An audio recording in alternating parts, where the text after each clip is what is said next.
At siguro pwede pong we hash out the finer details in the coming days. Pero ang inaasahan din natin, no, may live stream ang Senate, may live stream ang House of Representatives.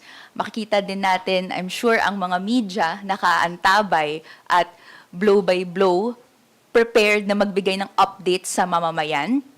So inaasahan natin na engaged ang taong bayan.